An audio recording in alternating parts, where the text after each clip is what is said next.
Well, a couple is back on dry land after spending 5 days stranded at sea on a broken yacht off the New South Wales coast.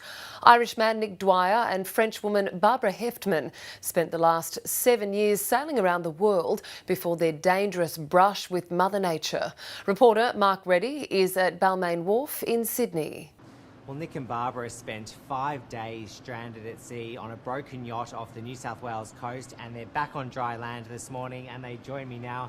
Tell us about the moment you got into trouble. First thing was our rudder broke. In fairly calm waters, it wasn't really any threat to life whatsoever, and we were confident that we could make it back to, or make it to Sydney without the rudder. But what happened is a low developed and a bad weather system started coming up from the south. And we knew this was coming, but it just got deeper and deeper and lower and lower and darker, and the skies and the wind got bigger. And it got to a stage where there were, small buildings just throwing us about. The waves were massive.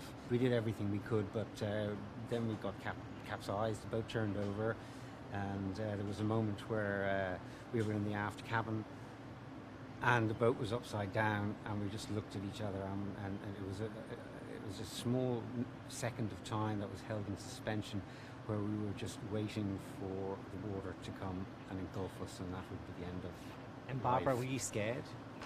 I never been in this type of situation, and you just have to face what happened. Tuesday was when you sounded the emergency alarm, and that obviously alerted New South Wales Police. They sent out a rescue mission. Did you think they'd find you? We knew we had already been in contact, regular contact, by long-range radio with the control centre down in Canberra. We just had to make that decision to call for outside assistance because we weren't able to help ourselves any longer. Now, last night you were brought in here to Balmain, and of course you managed to sleep in a proper bed in the comfort of a warm building. Yeah. How was that? That was great. Yeah, it was wonderful to wake up, and the bed wasn't moving and it was dry, and we've been really looked after here very nicely. Yeah. And what about the boat? What's happening with that at the moment?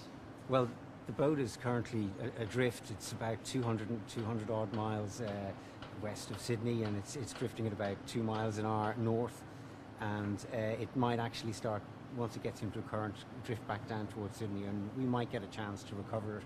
We It's might your not. home, isn't it? Well, it was, and it might be again. We don't know, but at the moment, the water police has given us a bed to stay here for the night, and that was great. So this is our home for now, and God knows about the future, but there is a future, and we're very grateful to all the authorities and everybody, the rescue services who came to help, and they are the heroes, absolute heroes for the courage they've shown to come out into that weather that we needed to get rescued from, and they went out knowing they were going into it. I can't fathom the thought processes that went on, and the courage that they've. Where do they get that courage from? So a remarkable tale of survival there, and of course a huge rescue mission, all thanks to New South Wales Police.